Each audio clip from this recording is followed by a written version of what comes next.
சொல்றான், என் நீதியை நான் உறுதியாய் பிடித்திருப்பேன். நான் செத்தா கூட என் இருதயம் என்னை நிந்திக்காது. எனக்கு தெரியும் நான் எப்படி வாழ்ந்திருக்கிறேன்.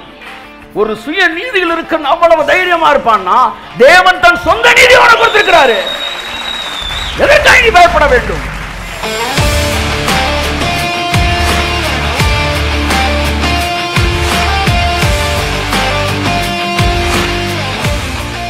உலகம் மறுபடியும் எடுத்து கட்டப்பட வேண்டும் என் அன்புக்குரியவர்களே.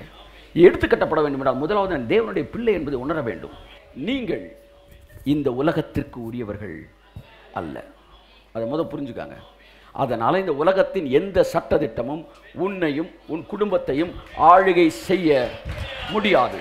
காரணம், நீ நீதிமானாய் இருக்கிறாய். கரங்களை தட்டி கர்த்தர் நன்றி சொல்லுவோம். Yes, I am a righteous man in Christ.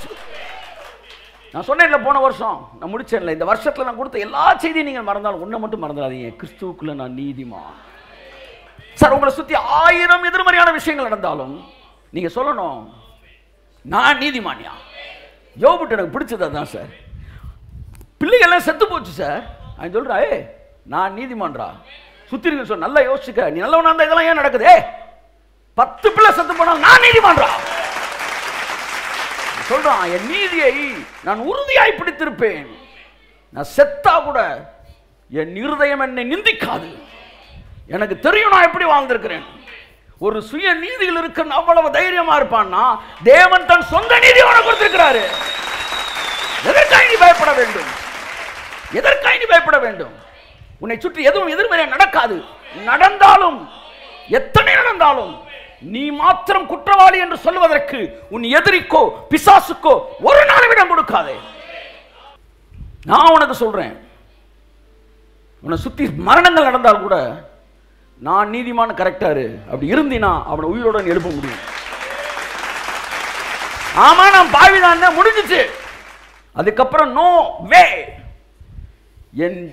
என் உயிரை விட சொல்றான், என் நீதியை உறுதியாய் பிடித்திருப்பேன். சொல்றான், எனக்கு எழுதி கொடுங்க, நான் செஞ்ச தப்பெல்லாம் எழுதி குடியா, எவன் என் மேல கம்ப்ளைண்ட் எழுதி குடியா. எழுதினதை என் நெத்தியில கட்டி ஒரு கிரீடம் மாதிரி நான் சூட் கொண்டு ஒரு ராஜாவை போல் வருவேன்றான். அப்படின்னா என்ன அர்த்தம்?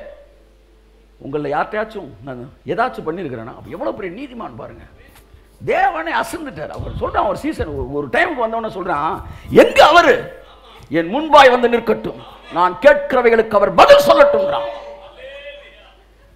கடைசி அவர் வந்து சொல்றாரு, இதோ யோபு நான் வந்துட்டேன்டா,